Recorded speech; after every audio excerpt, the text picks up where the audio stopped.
মানুষ যদি আল্লাহ পাকের বন্দেগী করে তাহলে তাদের জন্য আল্লাহ পাকের একটা ওয়াদা করা আছে।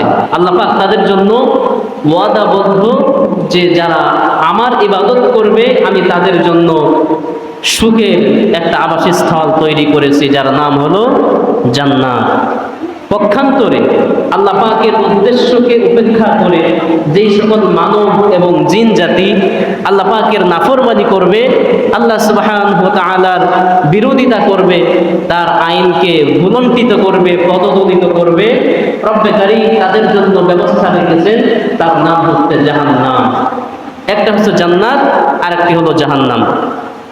আল্লাহ সুবহানাহু ওয়া তাআলা পবিত্র কোরআনুল কারীমের মধ্যে বলছেন, ফারিকুম ফিল জান্নাতি ওয়া ফারিকুম ফিস সাঈর।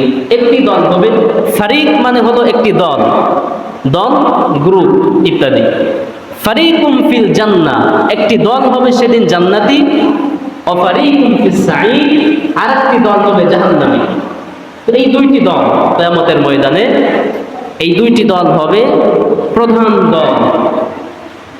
প্রধান দল হবে এই দুইটি, একটা হলো জান্নাতি আর একটা হলো জাহান্নামী। এর মাঝখানে আরেকটি গ্রুপ, এটা হলো আপনার কি বলা যায়, যেটা এর মাঝখানের দল হবে সাময়িক, সেই দলটি থাকবে আরাফ নামক স্থানে। আরাফ নামক স্থানে তাদের অবস্থান হবে, যাদের আমল নামা সৎ আমল এবং বদ আমল যাদের সমান সমান থাকবে, যাদের নেকি এবং বদি এটা সমান সমান থাকবে, যে ভালো আমলও যেমন খারাপ আমলও তেমন, খারাপটা ভালোটা সেম সেম। এদের জন্য আল্লাহ রাব্বুল আলামিন আরাফ নামক স্থানে তাদের অবস্থান রাখবেন। আরাফ মানে হলো উঁচু জায়গা, আরাফ এর অর্থ হলো উঁচু জায়গা। আরাফ নামে আল্লাহ রাব্বুল আলামিন পবিত্র কোরআনুল কারীমের মধ্যে একটি সূরা নাযিল করেছেন, সূরাতুল আরাফ, মানে উঁচু জায়গা। অর্থাৎ এই ধারে থাকবে এই উঁচু জায়গা, এই পাশে থাকবে জান্নাত, আবার এর বিপরীত পাশে থাকবে জাহান্নাম। যাদের আমলনামা ভালো এবং মন্দ উভয়টি সমান সমান, এদের অবস্থান হবে আরাফ নামক স্থানে। কথা বোঝা যায়? সমস্যা তো ভালো এবং মন্দ কাজ যদি সমান সমান হয়, তাদের অবস্থান কোথায়? আরাফ নামক স্থানে, না জান্নাতে না জাহান্নামে। কিন্তু এদের অবস্থা কেমন হবে? যারা এই আরাফ নামক স্থান থাকবে, এরা দেখতে পাবে এখান থেকে জান্নাতের নিয়ামত, জান্নাতের অফুরন্ত নিয়ামত দেখে জান্নাত না পাওয়ার কারণে এরা ধুকে ধুকে এরা নিজেদেরকে মনে হবে শেষ করে দেয়, কেন এত সুন্দর জিনিস আমি পেলাম না। আবার পক্ষান্তরে জাহান্নামের ভয়াবহতা দেখে, এই শাস্তি দেখে আবার তারা নিজেদেরকে কন্ট্রোল করবে, যে ওরে সর্বনাশ, এইরকম বিপজ্জনক জায়গায় যে আল্লাহ পাক আমাকে দেন নাই, এটাই আল্লাহ পাকের কত বড় নিয়ামত। কিন্তু যারা এই আরাফ নামক স্থান থাকবেন, এদের মুখে জাহান্নামের লু হাওয়া, গরম হাওয়া এসে লাগবে, এদের শরীরটা এতেই মনে হবে যে জ্বলছে যাচ্ছে। এদিকে জান্নাতের নিয়ামত দেখবে, আবার এদিক থেকে জাহান্নামের ভয়াবহতা, আবার সেই সঙ্গে জাহান্নামের আগুনের যে উত্তাপ, আগুন জ্বললে কিছু দূর থেকেই তো তাপ পাওয়া যায়, এই তাপ এসে তাদের চেহারায় লাগবে, তাদের শরীরে লাগবে। তো এক পর্যায়ে কোনো একদিন আল্লাহ রাব্বুল আলামিন এদের প্রতি দয়া করবেন এবং এই আরাফ নামক স্থানে যারা থাকবেন তাদেরকেও আল্লাহ পাক তার অনুগ্রহে জান্নাত দান করবেন। তো এরাও জান্নাতি। তো এই জন্য প্রধান দুইটি দল, এই দুইটি দল, একটি দল হচ্ছে ফারিকুম ফিল জান্নাহ, জান্নাতি দল, ওয়া ফারিকুম ফিস সাঈর, আর একটি দল হলো জাহান্নামী। এই জাহান্নামের ব্যাপারে আল্লাহ সুবহানাহু ওয়া তাআলা বলছেন যে জাহান্নামটা আসলে কি? জাহান্নাম জান্নাত, মানুষ যেরকম আল্লাহ রাব্বুল আলামিন সৃষ্টি করেছেন, ঠিক অনুরূপভাবে জাহান্নাম জান্নাত এগুলিও আল্লাহ পাকের সৃষ্টি। জান্নাত হলো শান্তির এক অফুরন্ত জায়গা, যেখানে কোনো কিছুর অভাব নাই, কোনো অশান্তি নাই, এমন একটি জায়গা হলো জান্নাত। আর জাহান্নাম হলো শাস্তির একটা গর্ত, একটা গর্ত, যেই গর্ত থেকে শাস্তি ছাড়া ভালো কোনো কিছুর আশা করা যায় না, এরকম ভয়ঙ্কর জায়গা হলো জাহান্নাম। এই ভয়ঙ্কর জাহান্নামের থেকে আল্লাহ সুবহানাহু ওয়া তাআলা মানব জাতিকে সতর্কতা অবলম্বনের জন্য পবিত্র কোরআনুল কারীমের মধ্যে সূরা তাহরীম 28 নম্বর পারা সূরা তাহরীমের মধ্যে বলছেন, আল্লাহ রাব্বুল আলামিন বলছেন, ইয়া আইয়ুহাল্লাযীনা আমানু ইয়া আইয়ুহাল্লাযীনা আমানু কু আনফুসাকুম ওয়া আহলিকুম নার। হে ঈমানদারগণ, মুমিন বান্দাদেরকে আল্লাহ পাক ডেকে বলছেন, হে মুমিন বান্দাগণ, কু আনফুসাকুম ওয়া আহলিকুম নার, তুমি নিজে জাহান্নামের আগুন থেকে বাঁচো এবং তোমার পরিবারকে জাহান্নামের আগুন থেকে বাঁচাও। জাহান্নামের আগুন থেকে নিজে বাঁচো, তোমার পরিবারকে বাঁচাও। শুধু নিজে বাঁচলাম, শুধু নিজে ধর্ম মানলাম, ধর্মীয় ইবাদতগুলি করলাম, কিন্তু আমার পরিবার ধর্ম মানে না, নামাজ নাই, রোজা নাই, হজ নাই, যাকাত নাই, পর্দা নাই, দিনের কোনো বালাই নাই। আমি নিজে হাজী সাহেব, নিজে অমুক সাহেব, তমুক সাহেব, কিন্তু আমার পরিবার যদি বেদিন হয়, তো সেই বেদিন পরিবার আপনাকে আমাকে জাহান্নামে নেওয়ার জন্যই যথেষ্ট। আপনার স্ত্রী পর্দা করে না, আপনার স্ত্রী নামাজ পড়ে না, রমজান মাস আসলে রোজাও ইচ্ছা মতো করে, একদিন রোজা করে 3 দিন রোজা ভাঙে, মানে ইসলামের ধর্মীয় অনুভূতি তার মধ্যে নাই। তো এটা যদি হয়, তাহলে আপনার পরিবার আপনাকে জাহান্নামে নেওয়ার জন্যই যথেষ্ট। এই জন্য রব্বুল আলামিন মুমিন বান্দাকে বলছেন, মুমিন বান্দারা, কু আনফুসাকুম, তুমি নিজে জাহান্নামের আগুন থেকে বাঁচো, ওয়া আহলিকুম নার, এবং তোমার পরিবারকে জাহান্নামের আগুন থেকে বাঁচাও। জাহান্নামের পরিচয় আল্লাহ পাক দিচ্ছেন, জাহান্নামটা কেমন হবে। জাহান্নামের অবস্থা আল্লাহ পাক বলছেন, ওয়াকুদুহান নাস ওয়াল হিজারা, যে জাহান্নামকে প্রজ্বলিত করা হবে মানুষ আর পাথর দিয়ে। সেখানে কোনো খড়ি থাকবে না, লাকড়ি থাকবে না, কাঠ থাকবে না, কেরোসিন থাকবে না, ডিজেল থাকবে না। আল্লাহ পাক মানুষ আর পাথর দিয়ে জাহান্নামের আগুনটাকে প্রজ্বলিত করবেন। মানুষ আর পাথর, এই দুইটা জিনিসে জাহান্নামের আগুন জ্বলবে। কোনো কাঠ, কোনো তেল, গ্যাস ইত্যাদি ব্যবহার করা হবে না। তো পাথরের আগুন হচ্ছে সব থেকে উত্তপ্ত এবং দীর্ঘমেয়াদী লাস্টিং। পাথরের যদি আগুন জ্বালানো হয়, বড় বড় পাথরের স্তূপে মাসের পর মাস আগুন জ্বলতে থাকে। কেরোসিনের আগুন তো শেষ হয়ে যাবে, কাঠের আগুন যতক্ষণ কাঠ পুড়তে সময় লাগে ততক্ষণ, এবং এর হিটও কম।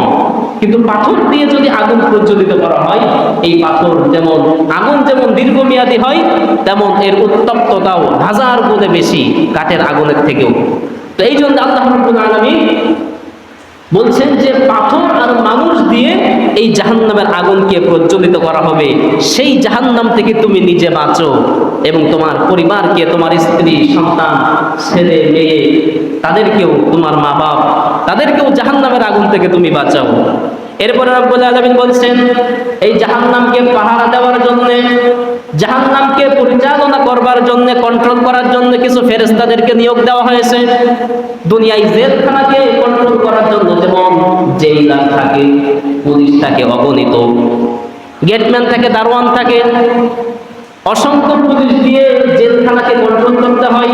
আল্লাহ রাব্বুল আলামিনের একটা পুলিশ বাহিনী আছে। সেই পুলিশ বাহিনী রব্বুল আলামিন জাহান্নামের আগুনকে, জাহান্নামকে কন্ট্রোল করার জন্য সৃষ্টি করেছেন। তাদের পরিচয় আল্লাহ পাক দিচ্ছেন যে এই পুলিশ বাহিনী বা এই ফেরেশতারা কেমন হবে, যারা জাহান্নামকে তদারকি করে, জাহান্নামকে কন্ট্রোল করে। তাদের অবস্থা হলো, আলাইহা মালাইকাতুন গিলাজুন শিদাদুল লা ইয়াসুনাল্লাহ মা আমারহুম। এত কঠোর মনোভাব সম্পন্ন ফেরেশতা এই জাহান্নামকে তদারকি করবে, যাদের অন্তরে মায়ার কোনো উদ্বেগ হবে না। একের পর এক শাস্তি দিতে থাকবে। মানুষেরা আহাজারি, রনাজারি করতে থাকবে, বলবে বাপ, ভাই, আব্বা বলেও যদি ডাকে, ভাই বলেও যদি ডাকে, তবুও এই ফেরেশতাদের অন্তরে সামান্যতম মায়ার উদ্রেক হবে না। এবং হাদিসের মধ্যে বলা হয়েছে যে যেই ফেরেশতাদেরকে জাহান্নাম তদারকি করার জন্য আল্লাহ পাক সৃষ্টি করেছেন, এরা হবে বধির, এরা কানে শুনবে না। আপনি যতই বলেন ভাই রে, বাপ রে, আমারে বাঁচান, ছেড়ে দেন, এরা শুনবেই তো না, এরা তো শুনতেই পাবে না। তো এই জন্য এই কঠোর মনোভাব সম্পন্ন ফেরেশতা দ্বারা আল্লাহ রাব্বুল আলামিন এই জাহান্নামকে কন্ট্রোল করবেন লা ইয়াসুনাল্লাহা মা আমারাহুম, এবং আল্লাহ পাক জাহান্নামীদেরকে যেমন শাস্তি দেওয়ার জন্য তিনি নির্দেশ দিবেন হুবহু তেমনই শাস্তি দিবেন, একটু হেরফের তারা করেন না। আল্লাহ পাক হয়তো বলছেন যে তোমরা এমন শাস্তি দাও, তারা একটু কম করে দিবেন অথবা অন্যরকম শাস্তি দিবেন, তা না। আল্লাহ ঠিক যেমন ভাবে শাস্তির জন্য বলবেন, এই ফেরেশতারা হুবহু আল্লাহর হুকুম অনুযায়ী এই পাপিষ্ঠদেরকে, অপরাধীদেরকে জাহান্নামের মধ্যে শাস্তি দিতে থাকবেন। ওয়া ইয়াফআলুনা মা ইউমারুন, তাদেরকে যেমন আল্লাহ পাক হুকুম করবেন, আল্লাহর হুকুম অনুযায়ী জাহান্নামীদেরকে এই ফেরেশতারা জাহান্নামের ব্যবস্থা করবেন। তো এই জাহান্নাম থেকে তুমি নিজে বাঁচো এবং তোমার পরিবার পরিজনদেরকে জাহান্নামের আগুন থেকে বাঁচাও। এই জাহান্নামের ব্যাপারে রব্বুল আলামিন জাহান্নাম বলেছি যে একটা শাস্তির স্থান, একটা আগুনের গর্ত।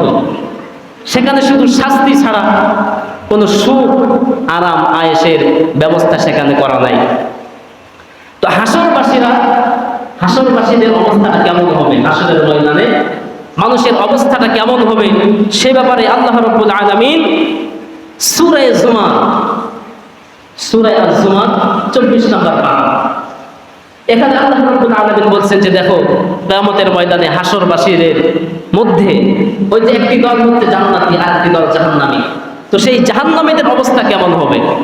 আল্লাহ পাক বলছেন ওয়াসিকাল্লাযীনা কাফারু ইলা জাহান্নামা যুমারা হাত্তা ইযা জাউহা ফুতিহাত আবওয়াবুহা। আল্লাহ রাব্বুল আলামিন বলছেন সেদিন অবস্থা এমন হবে, সিকা মানে হলো টানিয়ে নিয়ে যাওয়া, হাঁকিয়ে নিয়ে যাওয়া। যেমন গরুর পাল, মহিষের পাল, ছাগলের পাল, যারা গরু চড়ায়, রাখাল থাকে পেছনে, আর পশু পাখির পাল থাকে সামনের দিকে। পেছন থেকে লাঠি দিয়ে কি করে, হাঁকিয়ে নিয়ে যায়, তাড়িয়ে নিয়ে যায় সামনের দিকে। তো ফেরেশতাদের ব্যাপারে আল্লাহ পাক বলছেন যে যারা জাহান্নামী হবে কাফের, এই কাফেরদের অবস্থা কি হবে? ওয়াসিকাল্লাযীনা কাফারু, যারা কাফের হবে এই কাফেরদেরকে ফেরেশতারা কি করবে? জাহান্নামের দিকে কাফেরদেরকে ফেরেশতারা ধাকিয়ে নিয়ে যাবে, তাড়িয়ে নিয়ে যাবে। ওয়াসিকাল্লাযীনা কাফারু ইলা জাহান্নামা যুমারা, দলবদ্ধভাবে দলে দলে জাহান্নামের দিকে কাফেরদেরকে ফেরেশতারা অগ্রসর করাবেন, পেছন থেকে হাঁকিয়ে নিয়ে যাওয়া হবে। হাত্তা ইযা জাউহা ফুতিহাত আবওয়াবুহা, এই কাফেররা যখন জাহান্নামের গেটের কাছে চলে আসবে, কাফেরদেরকে তাড়িয়ে নিয়ে যাওয়া হচ্ছে, কাফেররা যখন জাহান্নামের গেটের কাছে চলে আসবে, জাহান্নামের গেট আপনা আপনি খুলে যাবে, জাহান্নামের দরজা খুলে দেওয়া লাগবে না, জাহান্নামের দরজা খুলে দেওয়া লাগবে না। যেমন বর্তমান পৃথিবী, আগেকার জামানায় যেমন ছিল না, বর্তমান পৃথিবী এতটা উন্নত, বিশ্ব এত উন্নত যে আপনি আপনার রুমে ঢুকবেন, রুমের সামনে একটা ছোট্ট করে একটা টাচের মতো, যেমন টাচ মোবাইল, এখানে কি আছে আমাদের ফিঙ্গারপ্রিন্ট আছে, ফিঙ্গারপ্রিন্ট দিলেই লক খুলে যাচ্ছে। আবার আই স্পিড মানে লক, একটু চোখ তাকালেই ফোনটা সামনে নিয়ে খুলে যাচ্ছে লক। ঘরে ঢুকবেন, ঘরের সামনে এরকম একটা স্ক্রিনের মতো করা আছে, সেখানে গিয়ে যদি তাকান অথবা একটু ফিঙ্গারপ্রিন্ট করেন, সঙ্গে সঙ্গে দরজা খুলে যাচ্ছে। তো তার মানে ওই ঘরের ডিভাইসে এমন ভাবে সিস্টেম করা আছে যে সে আপনাকে চেনে, আপনার হাত দিলে আপনার রক্তের গ্রুপ আপনার হাতের মধ্যে, আপনার শরীরের মধ্যে আল্লাহ পাক যে ডিভাইস দিয়েছেন, সেই ডিভাইসের সঙ্গে ওই দরজার ডিভাইসের মধ্যে আল্লাহ পাক একটা কানেক্ট করে দিয়েছেন, মানে বিজ্ঞানীরা একটা কানেক্ট করে দিয়েছে। সেই কানেক্টে যখন এক হচ্ছে, সঙ্গে সঙ্গে দরজা খুলে যাচ্ছে, মোবাইলের লক খুলে যাচ্ছে। তো কাফেরদের সঙ্গে জাহান্নামের এমন একটা কানেকশন আল্লাহ পাক করে দিবেন যে কাফেরেরা যখন জাহান্নামের গেটের কাছে আসবে, গেট খুলে দেওয়া লাগবে না, ওদের চেহারা দেখেই আপনা আপনি গেট খুলে যাবে। এমন সিস্টেম আল্লাহ রাব্বুল আলামিন সেদিন করবেন। তো সেই কথা এখানে বলা হচ্ছে, হাত্তা ইযা জাউহা ফুতিহাত আবওয়াবুহা, যখনই এই জাহান্নামীরা জাহান্নামের দরজার কাছে চলে আসবে, আপনা আপনি গেট খুলে যাবে, জাহান্নামের দরজা খুলে যাবে। জাহান্নামের গেটে থাকবেন একজন দারোয়ান, মেন জাহান্নামের তো অনেক হাজার হাজার লক্ষ লক্ষ ফেরেশতা আছে, সবার মধ্যে একজনকে আল্লাহ পাক মেন করেছেন, যিনি প্রধান দারওয়ান। এই দারওয়ান সাহেব, যার নাম হচ্ছে মালিক। হাদিসের মধ্যে বলা হয়েছে যে জাহান্নামের মধ্যে যিনি প্রধান, এই প্রধানের নাম হচ্ছে মালিক, সব ফেরেশতাদের লিডার। আর জান্নাতি যারা হবে, জান্নাতের তো অসংখ্য ফেরেশতা আছে, এই জান্নাতি ফেরেশতাদের যিনি প্রধান অধিনায়ক, প্রধান যিনি, তার নাম হচ্ছে রিদওয়ান। তো এই মালিক ফেরেশতা তখন এই কাফেরদেরকে জিজ্ঞাসা করবে, وقال لهم خزنتها ألم يأتكم رسل منكم يتلون عليكم। ওই মালিক ফেরেশতা তখন কাফেরদেরকে জিজ্ঞাসা করবে, আলাম ইয়াতিকুম রুসুলুম মিনকুম, ও জাহান্নামীরা, তোমাদের কাছে কি আল্লাহর পক্ষ থেকে কোন নবী কোন রাসূল এসেছিল না? কোন নবী কোন রাসূল কি তোমাদের কাছে এসেছিল না, যারা আজকের দিনের এই জাহান্নামের ভয়াবহতা সম্পর্কে তোমাদেরকে পাঠ করে শোনাতো? দুনিয়ায় কি কোনো নবী পাও নাই? বলেন, আমরা দুনিয়ায় কোনো নবী পেয়েছি? আমরা দুনিয়ায় কোনো নবী পেয়েছি? আমরা কিন্তু সরাসরি কোনো নবী পাই নাই। কোন রাসূল পেয়েছি, সরাসরি কোনো রাসূল পাই নাই। তবে নবী রাসূলদের আনিত সেই মহাগ্রন্থ, আসমানি কিতাব, এগুলি আজও আমাদের সামনে বিদ্যমান। এবং এগুলি বলার জন্য, এগুলি শেখানোর জন্য, জানাবার জন্যেও আল্লাহ রাব্বুল আলামিন অসংখ্য মানুষদেরকে এই দায়িত্ব তাদের কাঁধে তুলে দিয়েছেন, যাদেরকে বলা হয় আকাবির, যেনারা হচ্ছেন নবীদের ওয়ারিস। তাদের থেকে আমরা এগুলি শিখতেছি, আমরা জানতেছি যে জান্নাত আছে, জাহান্নাম আছে, একদিন বিচারের সম্মুখীন আমাকে আপনাকে হতে হবে। এই বিষয়গুলি আমরা যদিও সরাসরি নবী রাসূল পাই নাই, তবে তাদের আনিত এই আসমানি গ্রন্থের মাধ্যমে আমরা আজকে এগুলি সব জানতেছি। তো ফেরেশতারা সেদিন বলবে যে, কিরে পাপিষ্ঠ জাহান্নামী, তোমাদের কাছে কি আল্লাহ আনিত কোনো মহাপুরুষ এসেছিল না? কোনো নবী বা রাসূল তোমাদের কাছে কি গিয়েছিল না, যারা তোমাদেরকে এই জাহান্নামের ভয়াবহতা সম্পর্কে সতর্কতা করত? তখন এই প্রশ্ন যখন করা হবে, তখন এই কাফেরেরা বলবে, কাফেরেরা কি বলবে? কাফেরেরা বলবে, আলাইকুম আয়াতি রাব্বিকুম ওয়া ইউনজিরুনাকুম লিকা ইয়াউমিকুম হাযা ক্বালু বালা ওয়ালাকিন হাক্কাত কালিমাতুল আযাবি আলাল কাফিরিন। যখন ফেরেশতারা বলবে তোমাদের কাছে কোনো নবী রাসূল আসেনি, তারা কি তোমাদেরকে এই জাহান্নামের ভয়াবহতা সম্পর্কে জানায় নাই? তখন কাফেরেরা বলবে, ক্বালু বালা, কেন নয়, অবশ্যই এসেছিল। একটা হচ্ছে নাম, আরবি শব্দ নাম মানে হ্যাঁ, হ্যাঁ এসেছিল। আর যখন আমরা বলি কেন নয়, তুমি কি এটা পারো? কেন নয় মানে অবশ্যই আমি পারি। আরেকটা কি, তুমি কি এইটা পারো, এটা জানো? হ্যাঁ পারি, হ্যাঁ জানি, স্বাভাবিক। আর যখন বলা হয় যে কেন নয়, কেন পারবো না, মানে অবশ্যই আমি জানি, অবশ্যই আমি পারি। তো কাফেরেরা বলবে, ক্বালু বালা, কেন নয়, অবশ্যই আমাদের কাছে আল্লাহর প্রেরিত রাসূল নবী এনারা এসেছিলেন। ওয়ালাকিন হাক্কাত কালিমাতুল আযাবি আলাল কাফিরিন, কিন্তু দুর্ভাগ্য আমরা ছিলাম অবিশ্বাসী, আমাদের জন্য, কাফেরদের জন্য আল্লাহর শাস্তি অবধারিত।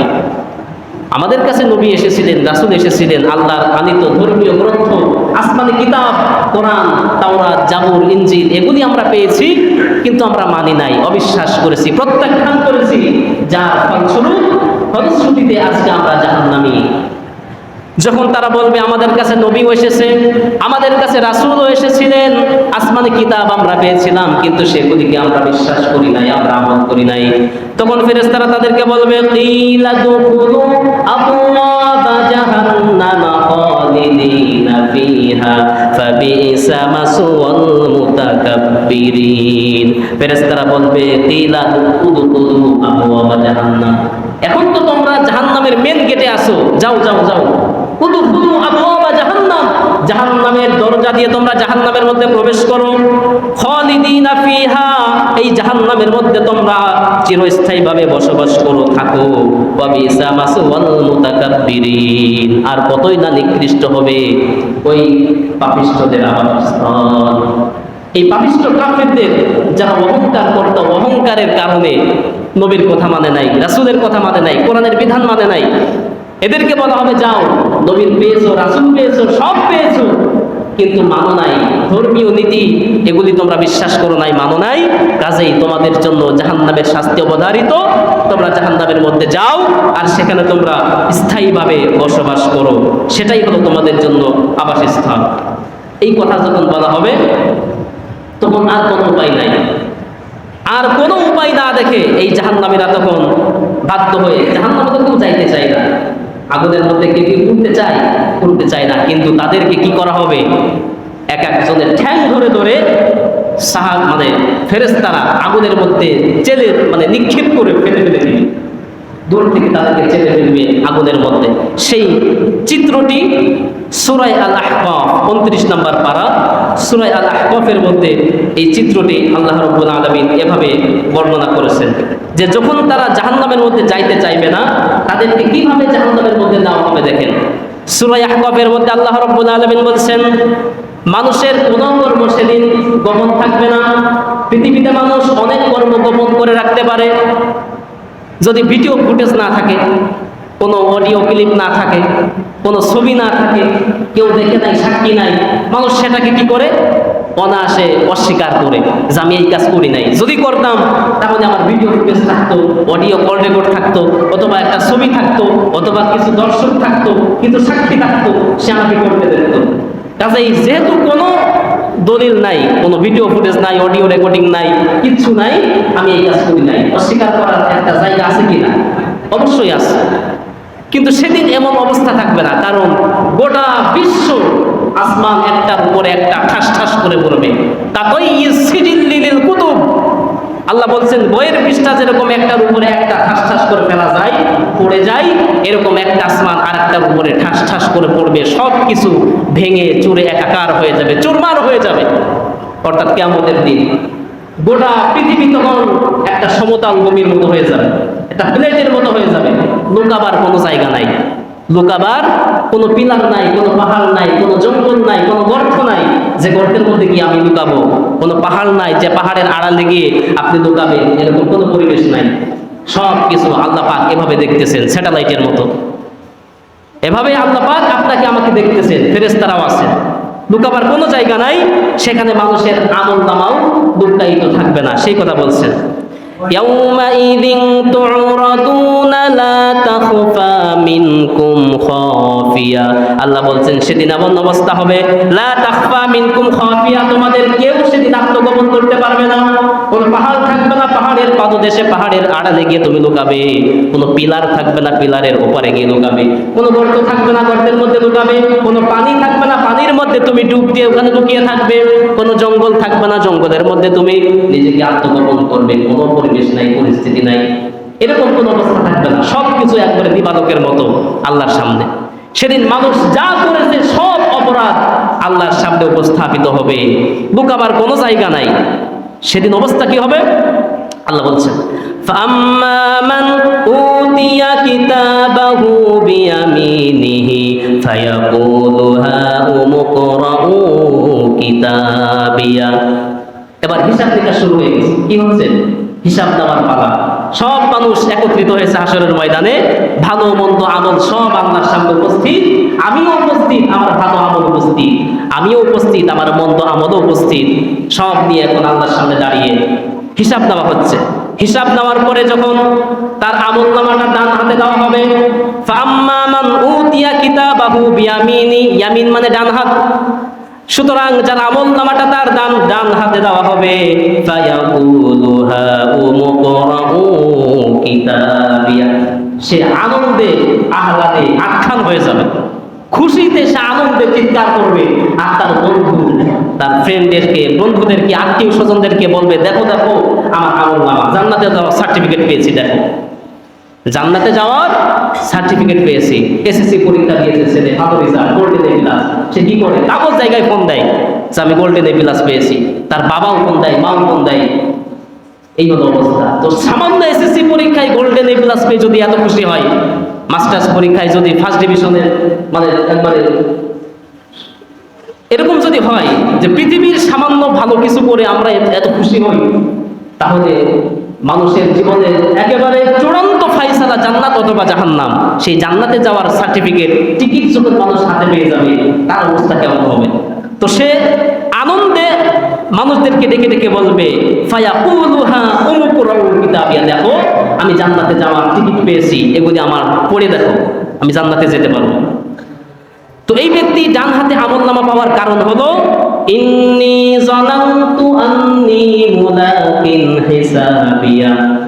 মানুষদেরকে বলবে যে দেখো আমার জান্নাতে যাওয়ার টিকিট পেয়ে গেছি। ওই মানুষেরা বলবে কি ব্যাপার, তুমি জান্নাতে যাবে, টিকিট পেয়ে গেছো, কিভাবে তুমি এটা অর্জন করলে, জান্নাতে যাওয়ার টিকিটটা তুমি কিভাবে পেলে? তখন ওই ব্যক্তি বলবে ইন্নী যানানতু আন্নী মুলাকিন হিসাবিয়া, কেননা আমি যানানতু আন্নী মুলাকিন হিসাবিয়া, দুনিয়াতে যখন ছিলাম এই হাসরের ময়দানে আল্লাহর সাথে আমার যে সাক্ষাৎ হবে, আল্লাহর সামনে আমাকে উপস্থিত হতে হবে, এইটা আমি দৃঢ়ভাবে বিশ্বাস করতাম, এইটা আমি দৃঢ় চিত্তে বিশ্বাস করতাম যে আল্লাহর সামনে একদিন আমাকে উঠতে হবে, হিসাব নিকাশের সম্মুখীন হতে হবে, এবং সেই চিন্তা থেকেই আমি দুনিয়ায় সৎভাবে জীবনযাপন করেছি। এক। দ্বিতীয় কথা হলো ফাহুয়া ফি ঈশাতির রাদিয়া, তো সে তো জানতো দুনিয়ায় যে আল্লাহর সামনে তাকে উঠতে হবে, ধরা দিতে হবে, সৎভাবে জীবনযাপন করেছে। এখন আল্লাহ পাক তাকে বলছে যে ফি ঈশাতির রাদিয়া, এখন তুমি পাবে একটা সুখী জীবন, অর্থাৎ জান্নাত। তুমি আয়েশি ঈশাতির রাদিয়া মানে সুখী আয়েশি আরামের একটা জীবন তুমি এখন পাবে, সেটা হলো জান্নাত। ফি জান্নাতিন আলিয়া, সুউচ্চ জান্নাত, সুমহান জান্নাত এখন তোমাকে দেওয়া হবে। কুতুফুহা দানিয়া, এই জান্নাতের মধ্যে থাকবে থোকাই থোকাই ফল, থোকাই থোকাই ফল। ফল এখন গাছে উঠে পাড়তে হয়, কিন্তু জান্নাতের মধ্যে গাছে উঠে পাড়া লাগবে না। আপনার যেই গাছের যেই ফলটা খাওয়ার ইচ্ছা, দেখবেন সঙ্গে সঙ্গে এই থোকাটা, এই ডালটা আপনার হাতের নাগালে চলে আসছে। আপেল আসছে, আঙুর আসছে, বেদানা আসছে, ইচ্ছা মতো ঘুরিয়ে ফিরিয়ে যেটা আপনার খেতে মন চাই টান দিয়ে ছিঁড়ে আপনি খেতে পারবেন। এটা কোরআন বলছে, এটা কোনো কিচ্ছা কাহিনী বা গল্প না। কোরআন বলছে কুতুফুহা দানিয়া, থোকাই থোকাই কাঁধে কাঁধে এরকম নিয়ামত ফল আমার আপনার হাতের নাগালে চলে আসবে।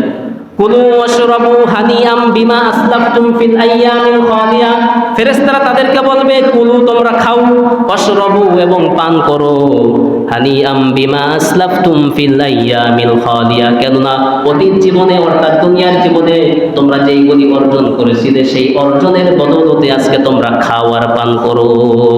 দুনিয়ায় কষ্ট করেছিলে, দুনিয়ায় 1 মাস না খেয়েছিলে, সামনেই ছিল ঠান্ডা পানি, কত ধরনের রকমারি খাবার, কিন্তু খাও নাই। 1 মাস রোজা করেছো, ওই যে কষ্ট করেছো তার বদলে কিছু খাও। এত কষ্ট করেছো দিনের জন্য, জিহাদ করেছো, যুদ্ধ করেছো, সালাত আদায় করেছো কষ্ট করে শীতের রাতে, ঝড় বৃষ্টির রাতে, তো এই যে কষ্ট তুমি করেছিলে সেই কষ্টের বদৌলতে আজকে এগুলি তোমরা খাও এবং পান করো। এটা ছিল জান্নাতীদের অবস্থা, কিন্তু আজকের মূল টপিক ছিল জাহান্নামীদের অবস্থা। এবার দেখেন খেলা শুরু। আল্লাহ পাক বলছেন ওয়া আম্মা মান উতিয়া কিতাবাহু বিশিমালিহি ফায়াকুলু ইয়া লাইতানি লাম উতা কিতাবিয়া, কিন্তু পক্ষান্তরে যাদের আমলনামা তাদের বাম হাতে দেওয়া হবে, যাদেরকে ডান হাতে দেওয়া হলো এরা জান্নাতি। পক্ষান্তরে যাদের আমলনামা বাম হাতে আসবে তাদের অবস্থা কেমন হবে? ফায়াকুলু ইয়া লাইতানি লাম উতা কিতাবিয়া, সে বলবে হায় আফসোস, আমার আমলনামা যদি আমাকে আজকে না দেওয়া হতো। পরীক্ষায় যে ফেল করে সে মনে করতো যদি আরো 1 মাস পরে রেজাল্ট বের হতো সেটাই ভালো হতো, ঠিক আছে, অথবা যদি রেজাল্ট নাই হতো সেটাই ভালো হতো। কে পাস করছে কে ফেল করছে কেউ জানে না। তো সেদিন এই যাদের আমলনামা বাম হাতে আসবে এরা বলবে হায় আফসোস, সর্বনাশ, আমার আমলনামা যদি আজকে আমাকে না দেওয়া হতো সেটাই ভালো হতো। এবং ওয়ালাম আদরি মা হিসাবিয়া, আমার হিসাব যদি আমাকে না জানানো হতো সেটাই ভালো হতো, জানতাম না সেটাই ভালো হতো। ইয়া লাইতাহা কানাতিল কাদিয়া, মৃত্যুর সময় তো একবার যন্ত্রণা ভোগ করেছি, একবার কষ্ট হয়েছে, এই মৃত্যুর যন্ত্রণাই যদি আমার জন্য শেষ হতো। মৃত্যু হয়ে গেছে দুনিয়ায়, মৃত্যুর সময় তো একটা শাস্তি আছে অপরাধীদের জন্য, ওই শাস্তি যদি আমার জন্য শেষ হতো, আর যদি আমি কবরে এসে শাস্তি না পেতাম সেটাই আমার জন্য ভালো হতো। আরো আফসোস করে বলবে মা আগনা আন্নি মালিয়া, দুনিয়ায় অনেক সম্পদ ছিল, টাকা ছিল, পয়সা ছিল, জমি ছিল, জায়গা ছিল, কিন্তু আমার কোনো সম্পদ আজকে আমার কোনো কাজে আসতো না। হালাকা আন্নি সুলতানিয়া, আমার অনেক ক্ষমতা ছিল, যদি একবার টেলিফোন করতাম হাজার হাজার মোটরসাইকেলের শোডাউন হয়ে যেত।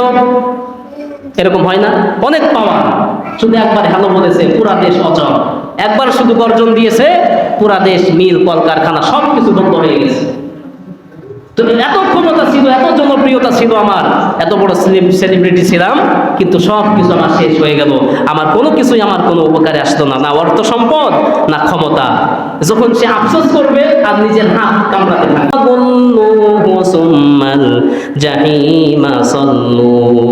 এরা তো জাহান্নামে যাইতে চাচ্ছে না, গেটের সামনে এসে দাঁড়িয়ে আছে আর এখানে পায়তারা করতেছে যে দুনিয়া এত ছিল, এই ছিল, ওই ছিল, কোনো লাভ হলো না। এত কিছু করার সময় নাই। ফেরেশতাদেরকে আল্লাহ বলবেন খুযু, এদেরকে ধরো, ফাগুল্লু, আর এদেরকে ডান্ডা বেরি পড়াও, এদের গলায় বেরি দাও, পায়ে বেরি দাও, মাজায় বেরি পড়াও। এরা এমনিতেই জাহান্নামের মধ্যে যাবে না। সুম্মাল জাহিমা সাল্লুহু, এরপরে একে জাহান্নামের মধ্যে নিক্ষেপ করো, চেলে ফেলে দাও, জাহান্নামের মধ্যে এদেরকে নিক্ষেপ করো। সুম্মা ফি, আবার জাহান্নাম থেকে উঠে আসার সিস্টেম আছে, সাঁতার জানে ও জাহান্নাম থেকে ছাত্রিয়ে উঠে আসলো, এটাও যেন করতে না পারে আল্লাহ পাক সেই ব্যবস্থা করবেন। সুম্মা ফি সিলসিলাতিন যারউহা সাবউনা যিরাআন ফাসলুকু, জাহান্নামের মধ্যে যখন দিবা ওই জাহান্নামের মাঝখানে খুঁটির সঙ্গে 70 গজ, 70 গজ, কে 2 গজ হবে তো ভাই? আপনাকে আমাকে বাঁধার জন্য কি 70 গজ দড়ির দরকার আছে? দরকার নাই, সামান্য একটু 2 হাত দড়ি হলেই বেঁধে রাখা যায়, সম্ভব। কিন্তু আল্লাহ পাক বলবে না, একে পেঁচিয়ে পেঁচিয়ে, সমস্ত শরীরটা পেঁচিয়ে জাহান্নামের মধ্যে খুঁটির সঙ্গে একে 70 গজ শিকল দিয়ে একে বেঁধে রাখুন, যাতে করে জাহান্নামের কিনারায় আসার সুযোগ না হয়। তো এই শাস্তির ব্যবস্থা কাফেরদের জন্য বা অবিশ্বাসীদের জন্য, অহংকারীদের জন্য আল্লাহ পাক করেছেন। এখন এই জাহান্নামে কারা যাবে এ ব্যাপারে ইনশাআল্লাহ আগামী সপ্তাহে বলা হবে ইনশাআল্লাহ। তৌফিক ইল্লা বিল্লাহ। আসসালামু আলাইকুম ওয়া রাহমাতুল্লাহ। সুন্নাত যারা পড়েন নাই, জান্নাত কাবুল।